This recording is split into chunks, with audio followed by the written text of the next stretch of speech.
मैं सुभाष द्विवेदी आपके अपने ही YouTube channel Subhash Dwivedi maths corner पर आप सभी का स्वागत करता हूं।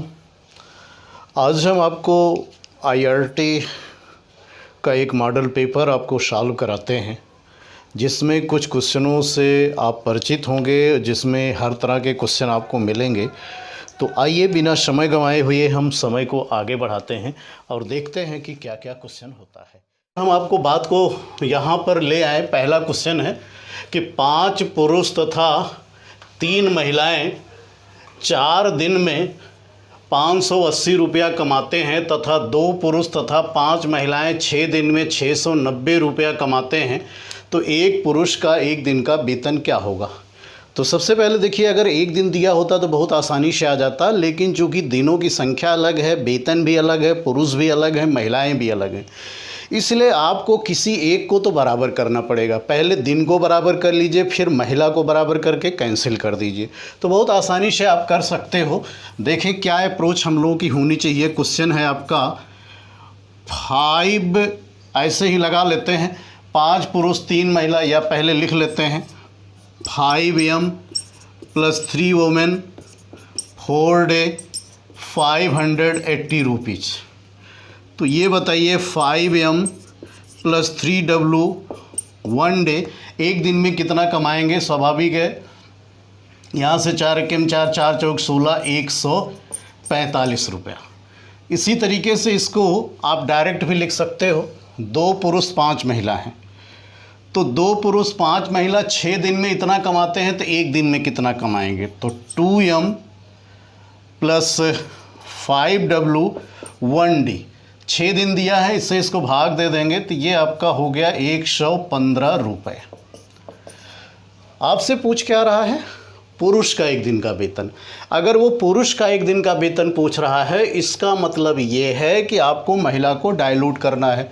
तो महिला को डाइल्यूट करने के लिए आप देख रहे हैं यहाँ 3 है, ये 5 है, इसका मतलब इसको हम 5 से गुणा कर दें और इसको 3 से। तो यहाँ से जब आप गुणा करेंगे तो निश्चित तौर से आपको ये बात पता चल जाएगी। जैसा कि आप यहाँ गुणा कर दो, डायरेक्ट 5 से गुणा कर दो, तो ये हो जाएगा 25m धन 15w का एक दिन का वेतन कितना हो जाएगा। इसको 5 से गुणा करेंगे तो 25, 5 चौक 20, 2 22, 5 एकम 5, 2 725 रुपये। उसी तरीके से इसको आप ले लीजिए। तो जब आप इसको लेंगे तो इसको 3 से गुणा कर दीजिए, तो ये हो गया 3 दूनी 6m + 3 पचे 15, और इसको 3 से गुणा करोगे तो ये हो जाएगा 345 रुपये। क्या मैंने बताया कि महिला को आपको विलोपन कर देना है। इसको हमने क्या किया, जैसे ये 3 है, ये 5 है, तो यहाँ 5 से गुणा कर दिया, इसको 3 से। तो ये बताइए 25 महिला 15, 25 पुरुष 15 महिला का एक दिन का वेतन इतना है, और 6 पुरुष 15 महिला का वेतन इतना है। तो इसको आप क्या करेंगे, घटा देंगे। सीधे सीधे क्या कर दीजिए, इसे घटा देंगे। ये ध्यान रखना, ये बराबर है आपका ये, तो ये आपका 25 में से 6 गया, आपका हो जाएगा 15 में से 6 गया 19m, और ये 0 हो गया। यहाँ घटा करके देख लो, 12 में से 4 गया 8, और 6 में से 3 गया 3। इसका मतलब है कि 1m बराबर हो गया 20 रुपीज़। 1m हो गया किसके, 20 रुपीज़। एक आदमी का जो वेतन है एक दिन का कितना है आपका, 20 रुपये। कितना है, 20 रुपये।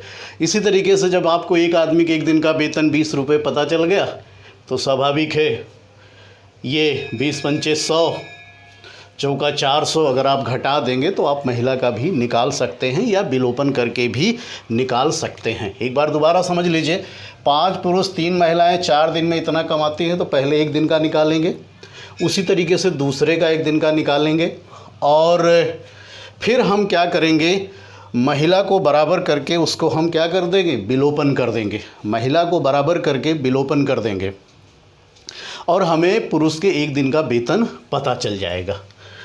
आइए हम इसी क्रम को आगे बढ़ाते हुए दूसरा क्वेश्चन आपको बताते हैं।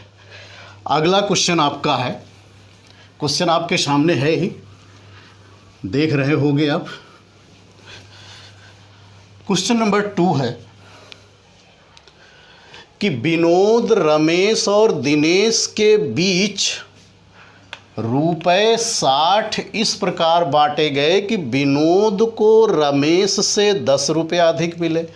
ध्यान रखना, यहाँ विनोद हैं, रमेश हैं और दिनेश हैं। विनोद, रमेश और दिनेश के बीच ₹60 इस प्रकार बांटे गए कि विनोद को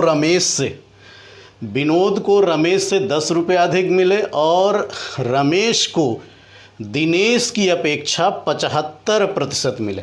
जैसे अगर आपको 100 रुपया मिले, अगर आप दिनेश हैं और हम रमेश हैं, तो अगर आपको 100 मिलेगा तो हमें आपका 75% अर्थात 75 रुपया मिलेगा। अगर आपको यक्स मिलेगा तो हमें कितना मिलेगा? 75%। 75% का मतलब आप जानते हो कि 3/4। 50% का मतलब 1/2। 25% का मतलब 1/4। हम परसेंटेज को लेकर के बाद में आपके पास आएंगे, अभी तो इसे समझ लेते।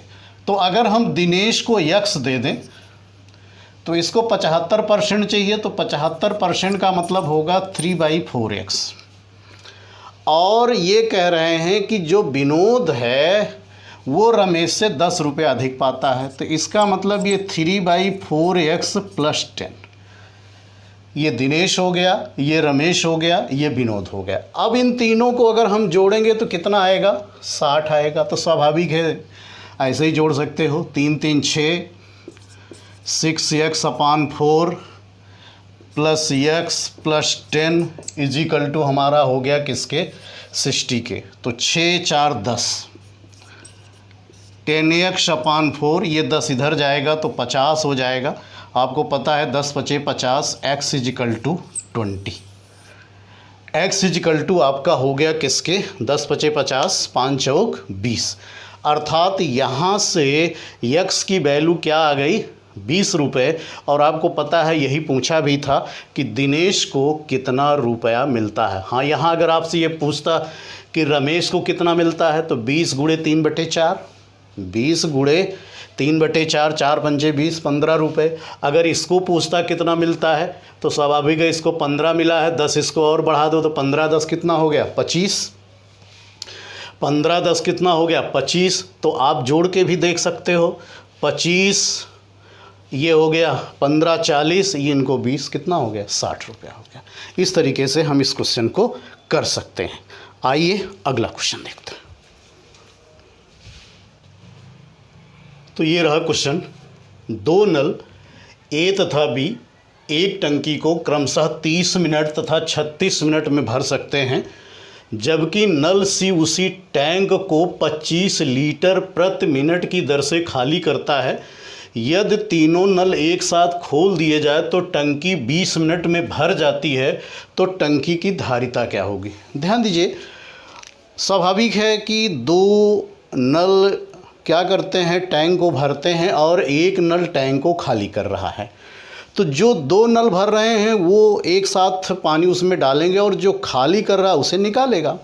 इसका अर्थ ये है कि अगर हम ये पता कर पा जाएं कि जो खाली करने वाला टैंक है उसका 1 मिनट का काम कितना है, तो हमारी बात बन सकती है।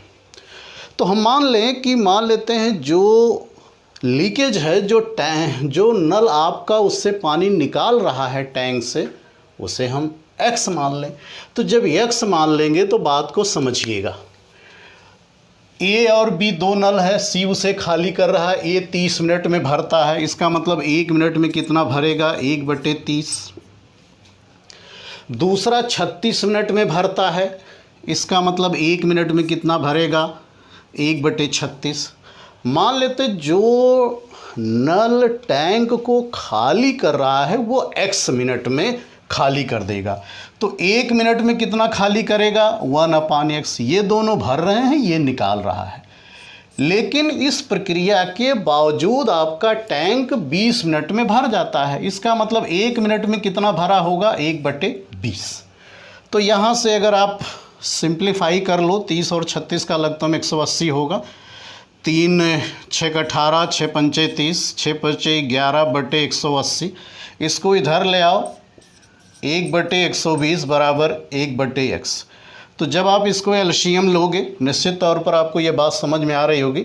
6 5 11, 20 9 180, तो ये आपका हो जाएगा 11-9/180 बराबर 1/x। तो 11 में से 9 गया, कितना आ गया 2, और 2 से 180 को भाग दोगे तो आ जाएगा आपका 6 5 11, 20 9 180, तो 20 9 180 स्वाभाविक है 11 में से, तो x बराबर किसके आ गया 90। x बराबर किसके हो गया 90। तो ये बताइए यहाँ से क्या मिलेगा हमें। ये आपका 3 6 18, 36 5 180, 6 5 11 हो गया। ये 20 मिनट में भर जाती है, तो इसका मतलब है कि ऋण 1/20, तो ये आपका हो गया किसके,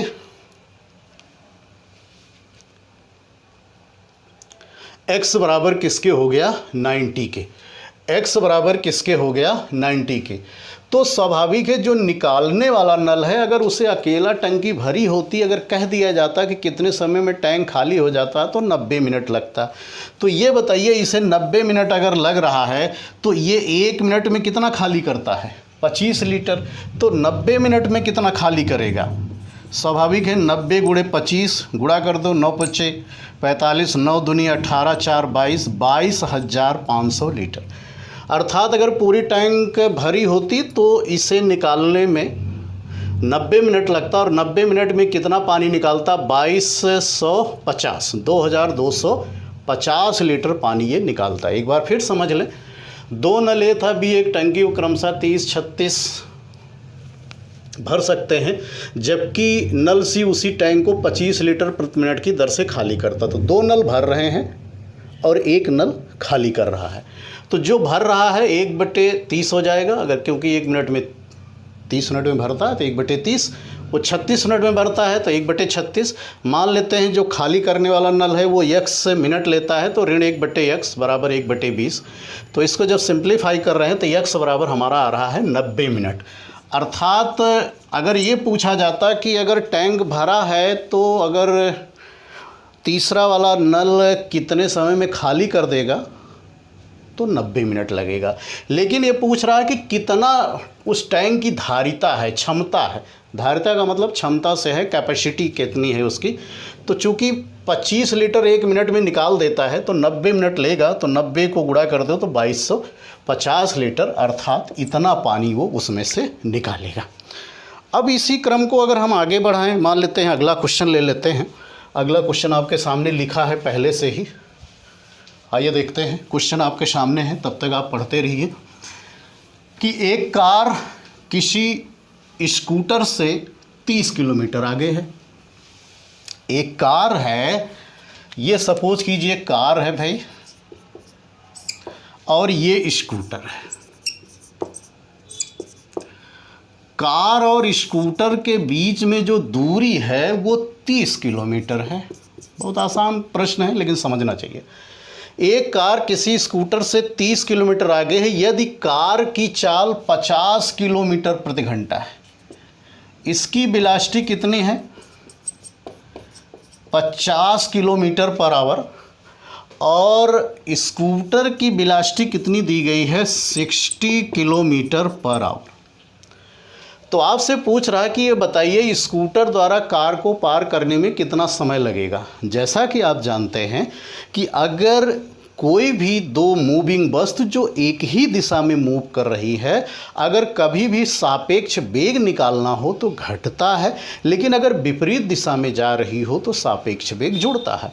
तो इससे क्या निष्कर्ष निकलता है? निष्कर्ष ये निकलता है जी कि ये 30 किलोमीटर 60 किलोमीटर पर आवर, ये कार है 50 किलोमीटर पर आवर। तो यहाँ से आपका स्वाभाविक है जो बात आपको बनेगी कि यहाँ पर सापेक्ष वेग कितना होगा, ये आपका सापेक्ष वेग हो जाएगा 60 में से 50 घटा दो, अर्थात 10 किलोमीटर पर आवर।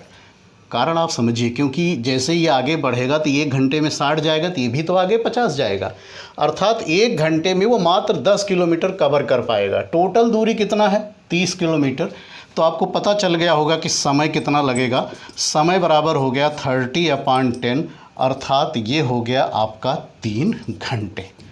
अर्थात जो स्कूटर है वो कार को पार करने में कितना समय लेगा? 3 घंटे समय लेगा। जो स्कूटर है वो कार को पार करने में कितना समय लेगा? 3 घंटे लेगा। कारण आप समझ पा रहे होंगे, ये स्कूटर है, ये कार है। जो कार है स्कूटर से कितना दूर आगे है? 30 किलोमीटर। कार भी चल रही है, स्कूटर भी चल रहा है। कार की स्पीड थोड़ी कम है, स्कूटर की स्पीड थोड़ी ज़्यादा है। तो जो स्पीड का जो अंतर होगा उसी अंतर से इस गैप को वो फिलअप करेगा। तो ये 60 है, ये 50 है, तो सापेक्ष वेग 10 किलोमीटर प्रति घंटा हो गया। तो स्वाभाविक है 30 किलोमीटर को हम 10 किलोमीटर पर आवर की स्पीड से जब आगे बढ़ेंगे तो कितना हो जाएगा? 3 घंटे। अर्थात स्कूटर को कार को पार करने में कितना समय लगेगा? 3 घंटे लगेगा। आइए इसी पर अगला क्वेश्चन लेते हैं। तो ये रहा क्वेश्चन। नीतू को एक स्थिर चाल से 2 स्टेशनों के बीच यात्रा करने में सामान्यतः 3 घंटे लगते हैं। 2 स्टेशन हैं, मान लेते हैं पहला स्टेशन ये है, दूसरा स्टेशन ए है। वो इस स्टेशन से, ये ए है, ये बी है, और यहाँ से यहाँ तक की दूरी मान लेते हैं एस है। तो उसे 3 घंटे लगते हैं। आपको पता है कि अगर उसे 3 घंटे लगते हैं तो दूरी बराबर होता है, दूरी बराबर आपका, या चाल बराबर दूरी बटे समय, और दूरी बराबर होगा चाल गुणे समय। मान लेते हैं इसकी स्पीड शुरुआत में b थी। इसकी स्पीड शुरुआत में कितनी थी? b, क्योंकि ये कह रहा है नीतू को एक स्थिर चाल से 2 स्टेशनों के बीच यात्रा करने में सामान्यतः 3 घंटे लगते हैं। तो मान लेते हैं जब नीतू यहाँ से चलती है तो वो b स्पीड से चलती है, और यहाँ तक जाने में उससे जो समय लगता है वो कितना है? 3 घंटे। तो इसका मतलब अगर आप बात को समझ पा रहे हो तो दूरी बराबर चाल गुणे समय, s बराबर 3b। दूरी बराबर चाल गुणे समय। नीतू के एक स्थिर चाल से 2 स्टेशनों के बीच यात्रा करने में सामान्यतः 3 घंटे लगते हैं। तो स्वाभाविक है, मान लीजिए दूरी 3 है, चाल b है, तो दूरी बराबर चाल गुणे समय। लेकिन कह रहा है कि एक दिन उसकी चाल 12 किलोमीटर प्रति घंटा घट जाती है। पहले चाल कितनी थी? b थी, अब कितनी हो गई? घट गई। कितना घट गई? 12 किलोमीटर प्रति घंटे। अर्थात अब जो कंडीशन ये दिखा रहे हैं कि इस कंडीशन में जब ये यहाँ से यहाँ तक जाएगी तो दूरी तो यस ही लगेगी, दूरी तो यस ही होगी, लेकिन जो चाल हमारी है वो चाल b-12 हो गया। b क्या हो गया? b-12, चाल b-12, 45 मिनट अधिक लगते हैं। पहले कितना लगता था? 3 घंटे, और अब 45 मिनट ज़्यादा लगेगा क्योंकि स्पीड घट गई। तो स्वाभाविक है 45 मिनट का मतलब होता है 3/4 घंटे। तो ये आपका स्वाभाविक है। अब समय जो लगेगा वो है 3 सही 3/4 घंटे। तो इस कंडीशन में जो मैं आपसे कहने की कोशिश कर रहा हूँ, पहले तो यस बराबर 3b था, अब यस बराबर आपका हो जाएगा 4 तिहाई 12, 3 15/4, और ये b-12। ये भी दूरी है, दूरी वही है, अरे स्टेशन तो वही है, एक स्टेशन से दूसरे स्टेशन के बीच में जाना है। तो स्वाभाविक है कि जब दूरी एक है तो सब कुछ एक ही होना चाहिए। तो यहाँ से इन दोनों को बराबर कर दो। अगर इन दोनों को बराबर कर दोगे समीकरण 1 एवं समीकरण 2 से, क्या आ जाएगा? ये आ जाएगा आपका 3b बराबर 15/4 b-12। तो देखें 3 पचे 15, तो ये हो गया 4b 5b 12 पंचे 60। अर्थात इसको जब सॉल्व करोगे तो b बराबर हो जाएगा 60 किलोमीटर पर आवर। अर्थात इसमें एक क्वेश्चन और आपको मिल गया। अगर आपसे ये पूछता कि नीतू शुरुआत में किस चाल से वो गई थी, तो आपको ये पता चल जाएगा नीतू शुरुआत में किस स्पीड से गई थी? 60 किलोमीटर प्रति घंटे से, बाद में किस स्पीड से गई है 48 किलोमीटर, 60 में से 12 घटाओगे 48 आएगा। तो ये बताइए 3 घंटे लगा था उसे, 60 किलोमीटर स्पीड है तो दूरी कितनी होगी, अरे यहीं तो रख दो s बराबर 3v, 6 60 गुणे 3 180 किलोमीटर। अर्थात एक स्टेशन से दूसरे स्टेशन के बीच की दूरी कितनी है 180 किलोमीटर। फिर से समझिए कि नीतू चलती है वो एक से दूसरे स्टेशन को, तो यहाँ पर उसकी स्पीड को अगर हम b ले लें, दूरी s ले लें तो 3 घंटे लगता है, तो s बराबर 3v। दूसरी कंडीशन में 12 किलोमीटर प्रति घंटे की स्पीड घट जाती है तो स्वाभाविक है समय इतना लगता है, दूरी वही है, तो दूरी बराबर 4 गुणे समय, दोनों बराबर है, हमने b की वैल्यू निकाल लिया। और इस तरीके से हमें ये बात पता चल गई कि एक स्टेशन से दूसरे स्टेशन के बीच की दूरी कितनी है। आइए एक क्वेश्चन और हमने लिखा है बैक टू बैक, उसको भी समझते हैं। क्वेश्चन आपके सामने है, क्वेश्चन आप देख रहे होंगे, देखें क्वेश्चन को, पढ़ें, समझें। एक रेलगाड़ी 45 किलोमीटर प्रति घंटा की चाल से तथा दूसरी 60 किलोमीटर प्रति घंटा की चाल से विपरीत दिशाओं में गतिमान है। ध्यान दीजिएगा बात को। मान लेते हैं एक पहली ट्रेन है, ये 45 किलोमीटर पर आवर है, और एक दूसरी ट्रेन है,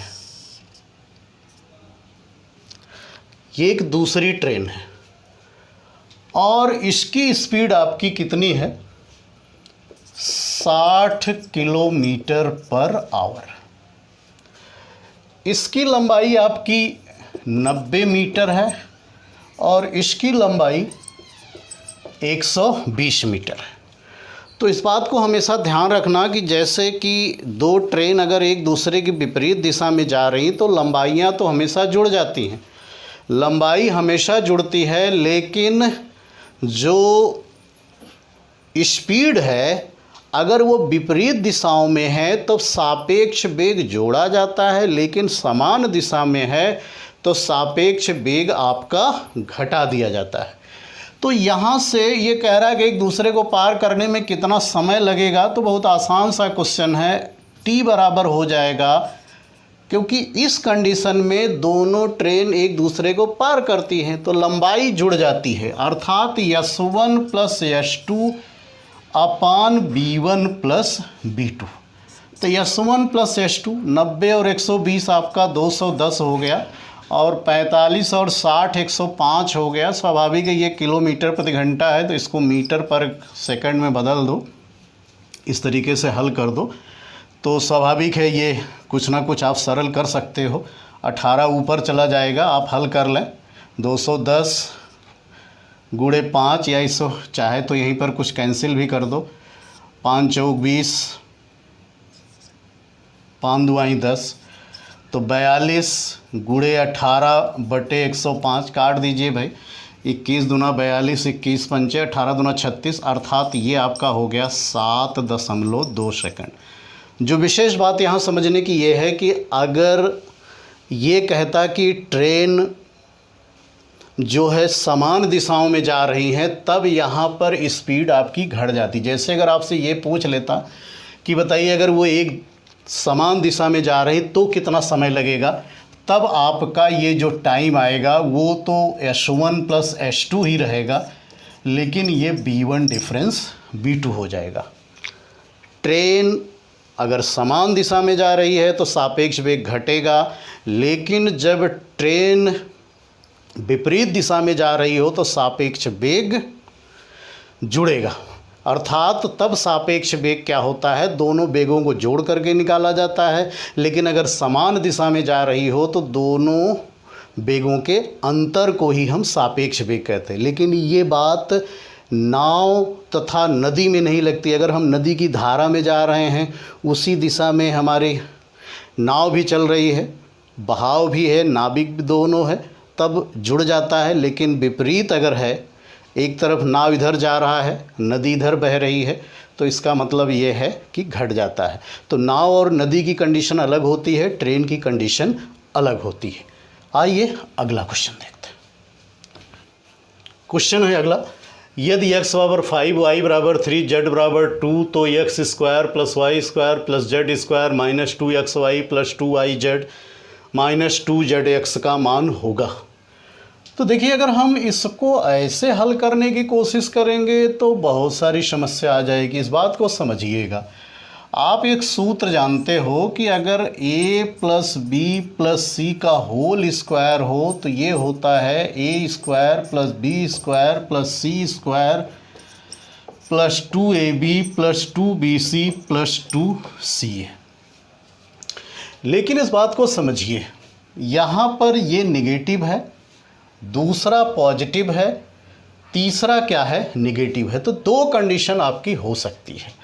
जैसे अगर हम यहाँ लिख दें कि a माइनस बी माइनस सी का होल स्क्वायर, तो समझिएगा तो ये a स्क्वायर होगा, ये b स्क्वायर होगा, ये c स्क्वायर। लेकिन जब इसको गुणा करोगे तो ये माइनस 2ab होगा, लेकिन इसको गुणा करोगे तो प्लस हो जाएगा, लेकिन जब इसको गुणा करोगे तो ये 2ca हो जाएगा।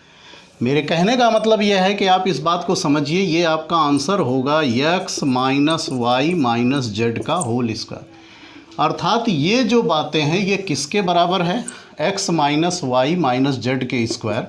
और इस कंडीशन में x की वैल्यू 5 है, ये y की वैल्यू 3 है और z की वैल्यू 2 है। तो आप खुद ही समझ लो कितना आ गया, ये 0 आ गया। ये कितना हो गया, 0 हो गया। तो इस तरीके से हम इस तरह के क्वेश्चनों को कर सकते हैं।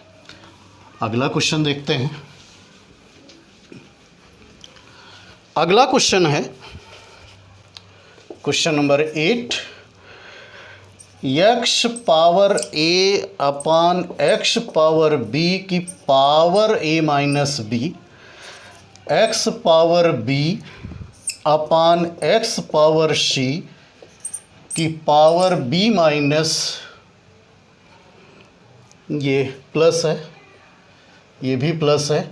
और अगला है x power c upon x power a की पावर c प्लस a का मान होगा। इस तरह के क्वेश्चन आप लोगों ने बहुत सारे किए होंगे, लेकिन ध्यान से समझने की कोशिश करते रहिएगा। पेपर में सारे क्वेश्चन आते हैं, आसान भी कठिन भी, इसलिए किसी भी पॉइंट को आपको छोड़ना नहीं है, हर बात को ध्यान से समझना। बहुत आसान है जी। अगर आप यहाँ से समझो तो ये ऊपर जाएगा, एक पॉइंट आपको समझा देते हैं, तो ये हो जाएगा x की पावर a माइनस बी और इसकी पावर कितनी है, a प्लस बी। अर्थात ये हो जाएगा x की power a square minus B square. इसी तरीके से ये, इसी तरीके से ये। तो फाइनली अगर हम लिख दें कि x की power a square minus B square, यहाँ से हो जाएगा b square minus C square और यहाँ से c square minus a square. गुणा में घाते जुड़ जाती हैं, तो आपको पता है ये सब कट जाएगा, x पावर 0 और x पावर 0 बराबर किसके हो जाएगा, 1 के। आइए अगला क्वेश्चन लेते हैं। Question number 9। क्वेश्चन है log 14/15 माइनस log 3/25 धन log 9/7 का मान होगा। ध्यान दीजिएगा, हमेशा log का जो नियम होता है आपको पता है कि जैसे log m/n लिखा हो तो ये होता है log m to base e minus log n to base e। अगर log m/n to base e लिखा है तो log m to base e plus log n to base e। एक और बात यहाँ समझिएगा, किसी भी log का जैसे हम कह दें कि log 5 टू बेस 5 हो तो 1 होगा, log 7 टू बेस 7 हो तो 1 होगा। हाँ, log 1 टू बेस e हो तो 0 होगा। जो बीजगणित के होते हैं उसमें आधार ई लिया जाता है, लेकिन जो अंक गणित के अक्षर होते हैं उसमें आधार प्रायः 10 लिया जाता है। तो एक लाइन में क्वेश्चन का जवाब आपको है, वैसे इसको आप स्वयं लगा सकते हो। log 14/15 ये ऋण है तो ये पलट जाएगा, ये हो जाएगा 25/3, और ये प्लस है तो ये हो जाएगा 9/7 के। तो आप सॉल्व कर दीजिए। स्वाभाविक है, 5 तिहाई 15, 5 25, 3 त्रिका 9, ये कट गया, 7 दुआई 14। तो ये हो गया log 10, ये आपका log 10। और यहाँ कोई बेस आपको नज़र नहीं आ रहा, ध्यान रखना इसका आधार 10 ही होगा। तो log 10 टू बेस 10 बराबर किसके हो जाएगा? 1 के। log 10 टू बेस 10 बराबर किसके हो जाएगा? 1 के। इसी तरह का एक और छोटा सा क्वेश्चन आपको बताते हैं। Question number 10। क्वेश्चन है आपके सामने कि 4 cube into 8 square into x power 6 की पावर -1/2 की पावर 1/3 का मान होगा। पेपर हमने आपको शुरुआत में एकदम इजी रखा है जिससे आप होपलेस ना हो। प्रायः थोड़ी सी जटिलता आ जाती है तो आपको दिक्कत आने लगती है, जिससे ये ना हो। धीरे धीरे हम इस स्तर को ऊपर उठाएंगे। तो देखें, 4 cube 8 square dot dot dot, आप जानते हैं 4 क्यूब है, 8 स्क्वायर का मतलब 8 × 64। तो इसको भी आप लिख सकते हो 4 क्यूब 8 का वर्ग 64 है, 64 को आप लिख सकते हो 4 चौक 16 चौका 64। और x पावर 6 पावर -1/2, इसका मतलब ये होगा x की पावर -3, और फिर इसकी घात 1/3। 1/3 का मतलब क्यूब रूट, तो 4 का क्यूब रूट 4 आएगा, इसका भी 4 आएगा, और ये x पावर -1। तो निश्चित तौर पर आपको इसका जवाब मिल गया। और ये क्या है आपका 16/x के। 16/x के सामने है कि रेखा 2x + 3y = 6 तथा दोनों अक्षों द्वारा निर्मित त्रिभुज का क्षेत्रफल होगा। तो मैंने आपसे क्या बताया था, रेखा क्या है? रेखा है 2x + 3y = 6। ये रेखा है और 2 अक्ष है। आपको मैं एक्सप्लेनेशन भी देता रहूँगा और बात को समझाता भी रहूँगा। 2x + 3y + 6 का मतलब ये पॉजिटिव आएगा, और आपको 2 अक्ष हैं आपके, ये x वो x डैश और ये y वो y डैश है। तो स्वाभाविक है कि ये वाला एरिया आपसे पूछ रहा है। तो लगाने के कई तरीके हैं। एक तो डायरेक्ट तरीका है कि डेल्टा बराबर c²/2ab कर दो। डेल्टा बराबर c²/2ab। 2ab का क्या मतलब है? 2ab का मतलब ये है कि जब ax + by = c लिखते हो तो यहाँ से ये आपका 2 के हो गया, b किसके हो गया 3 के, और c किसके हो गया 6 के। ये फर्स्ट मेथड है। तो इस अनुसार c की वैल्यू कितनी हो गई? 6²/2ab। 2a की वैल्यू 2 है और b की वैल्यू 3 है। इसका मतलब ये हो गया कि 6 × 36, 3 दूनी 6 दूनी 12, 2 दूनी 4 तिहाई 12, और 12 तिहाई 36, अर्थात ये हो गया 3 वर्ग इकाई। ये फर्स्ट मेथड है। कभी कभी आपसे पूछता है कि ये बताओ कि x अक्ष पर कटा अंतःखंड क्या होगा। अगर इसी में आपसे ये पूछेगा कि x अक्ष पर कटा अंतःखंड क्या होगा, तो ये होगा 2x/6, ये होगा 3y/6 = 1। तो इस कंडीशन से ये होगा x/3 + y/2 = 1। अर्थात आपको पता है कि x/a + y/b = 1। ये क्या होता है? अंतःखंड रूप होता है। तो इस अनुसार x अक्ष पर कटा अंतःखंड 3 हो गया और y अक्ष पर कटा अंतःखंड आपका कितना हो गया? 2 हो गया। कहने का अर्थ ये है कि यहाँ से अगर ये वैल्यू हम देखें तो ये 3 होगी और ये वैल्यू आपकी 2 होगी। तो सेकंड मेथड आपका ये है इसका निकालने का, सेकंड मेथड कि डेल्टा बराबर है 1/2 AB।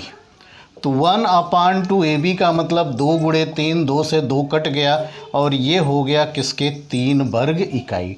तो एक तो हम अंताखंड रूप से कर सकते हैं और दूसरा डायरेक्ट फार्मूला लगा के कर सकते हैं, जिसके आधार पर आप बता सकते हैं। यही नहीं, कोई भी क्वेश्चन हो, अगर वो कह रहा है कि एक रेखा और 2 अक्षों के द्वारा निर्मित त्रिभुज का क्षेत्रफल ज्ञात कीजिए, तो आप इस फार्मूले को इस्तेमाल कर सकते हैं। डेल्टा बराबर होता है c²/2ab। डेल्टा बराबर c²/2b। एक बात और, जैसे कि अगर हम आपको और इसमें एक्सप्लेन करें, क्वेश्चन को केवल क्वेश्चन के रूप में नहीं लेना है, हमें एक्सप्लेनेशन के रूप में भी लेना है। कि जैसे अगर हम आपको ये कह देते कि 2x - 3y = 6, तो भी इसका एरिया वही होगा। अगर हम इसको लिख दें कि -2x + 3y = 6, तो इसका भी एरिया वही होगा। अगर हम इसको 2x + 3y + 6 = 0 लिख दें, तो भी एरिया यही होगा। तो एरिया सबके लिए एक ही फार्मूला होगा, डेल्टा = c²/2ab। एरिया सबके लिए एक ही होता है। क्यों होता है? क्योंकि आपको पता है कि वो समकोण त्रिभुज बनेगा, और अगर समकोण त्रिभुज बनेगा तो निश्चित रूप से आपको यहाँ से जो क्षेत्रफल होता है नेगेटिव नहीं होता है, इसलिए किसी भी रूप में होगा तो आपको रिजल्ट एक ही मिलेगा। अब इसमें और क्या क्या पा सकते हैं, देखें ज़रा। जैसे इसी में आपको ये कहा जाएगा कि रेखा 2x + 3y + 6 = 0 तथा अक्षों से निर्मित त्रिभुज का लंब केंद्र क्या होगा या परिकेंद्र क्या होगा। अगर निर्देशांक पूछ लें तो बात को समझें फिर। इसलिए मैंने आपसे कहा कि हम एक क्वेश्चन को नहीं, पूरे व्याख्या की बात करेंगे।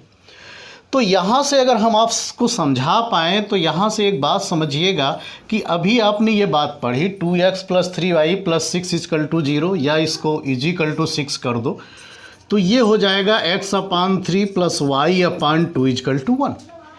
कहने का अर्थ है कि ये यहाँ से यहाँ तक 3 है और ये यहाँ से यहाँ तक 2 है। तो क्या होगा यहाँ से? तो यहाँ से यहाँ तक ये 3 है, ये 2 है, ये कैसा त्रिभुज बनता है? ये समकोण त्रिभुज बनता है। कैसा त्रिभुज बनता है? समकोण त्रिभुज बनता। और अगर ये समकोण त्रिभुज बनता है तो आप जानते हैं कि समकोण त्रिभुज का जो आर्थो सेंटर होता है, समकोण त्रिभुज का जो आर्थो सेंटर होता है, आर्थो सेंटर का मतलब लंब केंद्र। समकोण त्रिभुज का जो आर्थो सेंटर होता है वह 90 अंश का कोण बनाने वाला शीर्ष होता है। तो ये बताइए, वो वर्जिन है और इस वर्जिन का कोऑर्डिनेट क्या होगा? 0, 0। अब दूसरी बात, अगर ये आपसे कह देगा कि इसका परिकेंद्र ज्ञात कीजिए, सरकम सेंटर ज्ञात कीजिए, सरकम सेंटर ज्ञात कीजिए, तो अगर ये सरकम सेंटर की बात करेगा तो निश्चित तौर पर सरकम सेंटर का मतलब होता है इसका जो हाइपोटेन्यूज है, जो कर्ण है, उसी का मध्य बिंदु होगा। तो ये 3 है, 3 का मतलब इसका कोऑर्डिनेट 3,0 होगा और इसका कोऑर्डिनेट क्या होगा? 0,2 है। तो मैंने आपसे बताया ये मिडिल पॉइंट है। ये क्या है? मिडिल पॉइंट है। तो अगर ये मिडिल पॉइंट है तो x1 + x2/2 अर्थात ये 3/2 होगा और 2 का आधा 1 हो गया। ये हो गया सरकम सेंटर हो गया। सरकम सेंटर का मतलब आपको पता है, मैंने पहले बताया, इसे बोलते हैं परिवृत्त का केंद्र। इसको क्या कहते हैं? परिवृत्त का केंद्र बोलते हैं। अब इसमें और बात समझिए, अगर ये आपसे कह देता कि इसके केंद्रक का निर्देशांक क्या होगा। ध्यान दीजिए, सारी बातें आपको मैं यहाँ देखने की कोशिश कर रहा हूँ। केंद्रक, सेंट्रॉइड, तो आपको पता है कि सेंट्रॉइड क्या होता है। सेंट्रॉइड का अर्थ ये है कि अगर एवरेज की बात करें तो ये होता है x1 + x2 + x3/3 और y1 + y2 + y3/3। तो यहाँ से ये क्या बनेगा, x1 0 है, ये है, ये है। आप बात को समझिए, x1 + x2 + x3, क्योंकि एक ही कोऑर्डिनेट है तो स्वाभाविक है 0 + 3 + 0/3 और 0 + 0 + 2/3। तो यहाँ से क्या निकलेगा, 1 और 2/3। इसको हम क्या कहेंगे, केंद्रक कहेंगे। तो हमारा केंद्रक निकल आया। फिर क्या निकल आया, लंब केंद्र निकल आया। फिर क्या निकला, परिकेंद्र निकला। अगर यही आपसे कह देता कि इसके परिवृत्त की त्रिज्या बता दो, परिवृत्त की त्रिज्या, रेडियस ऑफ सर्किल, परिवृत्त की त्रिज्या, तो जो परिवृत्त की त्रिज्या r बराबर होती है वो कर्ण/2 होता है। तो कर्ण कितना होगा, जैसा कि आपको पता है ये 3 है, ये 2 है, तो 3 त्रिका 9, 2 दूनी 4, 9 4 13, √13/2। ये क्या है, परिवृत्त की त्रिज्या है। कभी कभी आपसे पूछता है कि इसके केंद्रक से परिकेंद्र की दूरी बता दो या केंद्रक से लंब केंद्र की दूरी बता दो। तो एक क्वेश्चन को जब हम एक्सप्लेन करने की कोशिश करेंगे तो उस एक क्वेश्चन में हम कई क्वेश्चन को सीखने की कोशिश करते हैं। जैसे यहाँ पर मैं आपको बता रहा था कि x अक्ष पर कटा अंताखंड, y अक्ष पर कटा अंताखंड, क्षेत्रफल कैसे निकलेगा, लंब केंद्र कैसे निकलेगा, परिकेंद्र कैसे निकलेगा, अंतः केंद्र कैसे निकलेगा, केंद्रक कैसे निकलेगा, इन सारी बातों को हम समझ सकते हैं। आइए अगले क्वेश्चन की बात करते हैं।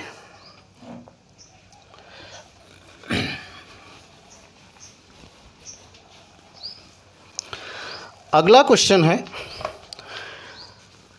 3 सेंटीमीटर, 4 सेंटीमीटर तथा 5 सेंटीमीटर कोर वाली ठोस घनों को गलाकर एक ठोस घन बनाया जाता है, उसकी कोर होगी।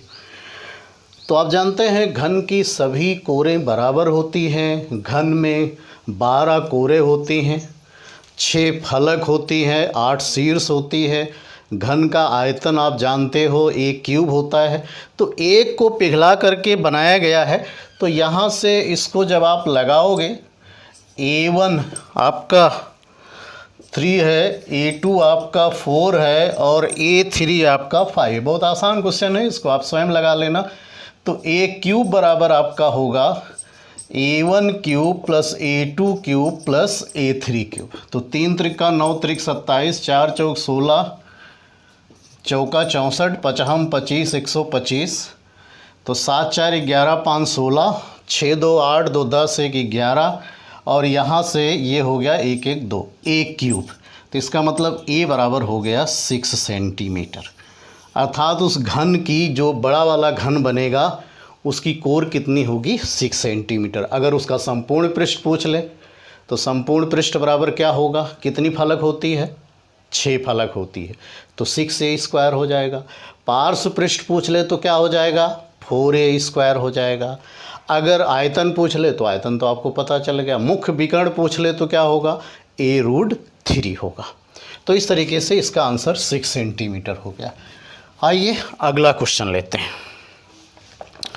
अगला क्वेश्चन है कि एक संख्या 3 अंकों से बनी है जिसके दहाई का अंक 0 है और अंकों का योग 11 है। 3 अंक है, ध्यान रखना, x y z। दहाई का अंक जो है आपका 0 है और कह रहा है कि अंकों का योग 11 है। तो इसका मतलब ये है, आप बात को समझिए, यहाँ से x + z आपका कितना होगा, 11 होगा। तो ये कह रहे हैं यदि सैकड़े और इकाई के अंक को बदल दिया जाए, सैकड़े और इकाई के अंक को बदल दिए जाएं तो नई संख्या मूल संख्या से 297 कम हो जाती है। तो नई संख्या मूल संख्या से 297 कम हो जाती है तो संख्या होगी। ध्यान दीजिए, इसमें जो आपके पास ऑप्शन है उस ऑप्शन से ही चेक कर लेते हैं। जैसे पहला ऑप्शन है 606, उसको उल्टा करोगे कोई फ़र्क नहीं पड़ेगा। बी वाला ऑप्शन हमारा दिया है 704, अगर हम इसको रिवर्स करेंगे तो कितना होगा, 407 होगा। अब ये बताइए, ये पुरानी वाली संख्या है, ये नई संख्या, तो कह रहा नई संख्या पुरानी संख्या से 297 कम हो जाती है। तो चलो घटाक देखते हैं। 4 में से 7 गया 7, यहाँ आपका 9 बचेगा और यहाँ 6 में से 4 गया 2। इसका मतलब बिना कुछ किए धरे ही आपको आंसर मिल गया। बाकी आप जानते हैं संख्या जब लिखी जाती है तो इकाई का मान 1 होता है, दहाई का मान 10 से गुणा होता है और सैकड़े का अंक 100 से गुणा होता है। तो इस तरीके से इसका आंसर हमारा क्या हो गया, बी वाला विकल्प हो गया। अगला क्वेश्चन देखते हैं। अगला क्वेश्चन है आपका कि 2 व्यंजकों का महत्तम समापवर्तक माशा आपका दिया है x माइनस वाई, लासा आपका दिया गया है x प्लस वाई और x cube minus Y cube. इनमें से एक व्यंजक, पहला जो समीकरण है, पहला समीकरण है x square minus Y square, तो दूसरा समीकरण ज्ञात कीजिए। बहुत आसान सी बात है, इसको तो आप जानते ही हो। नियम होता है कि लाशा गुणे मासा बराबर पहला व्यंजक गुणे दूसरा व्यंजक, ये सूत्र है। तो क्या होगा यहाँ से, स्वाभाविक है लासा x plus Y X cube minus Y cube और ये x माइनस वाई बटे समीकरण जो दिया है यहाँ लिख दो, तो बराबर हो जाएगा आपका दूसरा समीकरण। तो x प्लस वाई ये हमारे विचार से कट जाएगा और आपका आंसर हो गया यहाँ से x cube minus Y cube, अर्थात हमारा दूसरा व्यंजक कितना हो गया, x cube minus Y cube. आइए अगला क्वेश्चन लेते हैं। चित्र में वृत्त का केंद्र O है, एक ये आपका वृत्त दिया गया है, वृत्त का केंद्र O है। एक बाहरी बिंदु A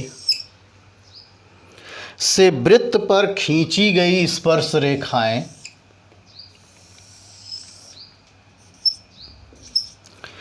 AP और AQ परस्पर लंब है। परस्पर लंब का मतलब ये है कि ये 45 डिग्री है और यह भी आपका 45 डिग्री है। आगे देखते हैं। यदि स्पर्श रेखाओं की लंबाई 4 सेंटीमीटर है, ये 4 सेंटीमीटर है, तो ये कह रहे हैं तो वृत्त की त्रिज्या क्या होगी। बहुत आसान सा क्वेश्चन है जी, आप इस बात को समझिए। ये 90 डिग्री है, ये 45 डिग्री है, तो यह भी कितना होगा, 45 डिग्री, क्योंकि ट्रायंगल है। तो ये जो 4 है ये किसके सामने है, ये 45 अंश के सामने है, इसलिए इस 45 अंश के सामने भी कितना होगा, ये 4 होगा। इस 45 अंश के सामने भी कितना होगा, 4 होगा। अर्थात इस सर्किल की जो त्रिज्या है वो कितनी है, 4 सेंटीमीटर। इस सर्किल की त्रिज्या कितनी है, 4 सेंटीमीटर। आइए अगला क्वेश्चन लेते हैं। अगला क्वेश्चन आपका है, यदि 60 मीटर ऊंची चिमनी की परछाई की लंबाई, 60 मीटर ऊंची चिमनी की परछाई की लंबाई, ये 60 मीटर है, ये 20√3 है, लंबाई 20√3 है, तो सूर्य का उन्नयन कोण क्या होगा। बहुत आसान सा क्वेश्चन है, ये मान लेते हैं थीटा है, तो आपको पता है कि tan थीटा बराबर होगा 60/20/√3, 2/3 तो tan थीटा बराबर √3 और आप जानते हैं √3 किसकी वैल्यू होती है 60 अंश की, अर्थात चिमनी के शीर्ष का या सूर्य का जो उन्नयन कोण था कितना था 60 अंश था। चिमनी के शीर्ष का जो उन्नयन कोण था वो कितना था आपका 60 अंश था। आइए अगला क्वेश्चन लेते हैं। अगला क्वेश्चन है कि दो घड़ियों की मिनट की सुइयां 3 सेंटीमीटर और 4 सेंटीमीटर लंबी है। आधे घंटे में दोनों सुइयों द्वारा तय किए गए क्षेत्रफलों का अनुपात होगा। जैसा कि क्वेश्चन आप देख रहे हैं, R1 3 सेंटीमीटर है और R2 हमारा 4 सेंटीमीटर है। आप जानते हैं घड़ी की सुइयां हैं। समय आपको यहाँ आधा घंटा दिया गया है अर्थात 30 मिनट। तो मिनट की सुई 1 मिनट में 6 डिग्री चलती ज़रूर है, लेकिन इसकी यहाँ पर ज़रूरत नहीं पड़ेगी क्योंकि दोनों घड़ी है। और क्षेत्रफल का सूत्र होता है A बराबर πr² थीटा बटे 360। तो स्वाभाविक है इस सूत्र को हम प्रयोग करेंगे। तो जब प्रयोग करेंगे तो A1/A2 क्योंकि पाई थीटा और 360 तो कट जाएगा, इस अनुसार ये R1² बटे किसके होगा, ये R2² होगा, अर्थात 3 का वर्ग बटे 4 का वर्ग, अर्थात ये हो गया 9:16। अर्थात उनके द्वारा घेरे गए या तय किए गए क्षेत्रफलों का अनुपात कितना होगा 9:4। अगर यहीं आपसे एक बात और पूछ लेता कि ये बताओ इनके द्वारा तय की गई दूरियों का क्या अनुपात होता, तो आप जानते हैं चाप का सूत्र होता है L बराबर πr थीटा बटे 180। तो इस कंडीशन में पाई थीटा 180 तो कट जाएगा, अर्थात जो दूरी होगी वो त्रिज्या के अनुपात में होगी। अगर दूरी पूछता तो तब ये दूरियों का अनुपात कितना होता 3:4 होता। दूरी का अनुपात क्या होता 3:4 होता। आइए अगला क्वेश्चन लेते हैं। अगला क्वेश्चन है 16 cos 20 cos 40 cos 60 cos 80 degree का मान होगा। तो इसके लिए तो मैंने आपको बताया है, त्रिकोणमिति से संबंधित मैंने सारी वीडियो आप तक पहुंचाई है। अगर आपने देखा होगा तो इसका जवाब आपको मौखिक मिल जाएगा। cos 60 की वैल्यू सबको पता है 16 1/2 और 20 40 180, ये आपका 1/2 की घात 3 अर्थात 1 आएगा। इसका फार्मूला आपको बताया गया है कि अगर cos A हो cos 2A हो cos 2² हो cos 2 की पावर n-1 हो, हर अगला कोण पिछले कोण की तुलना में 2 ना हो, तो ये होता 1/2 की पावर n sin 2 की power n upon sin A। इस रेशियो के आधार पर हम संबंध कैलकुलेट कर लेते हैं। बाकी क्वेश्चन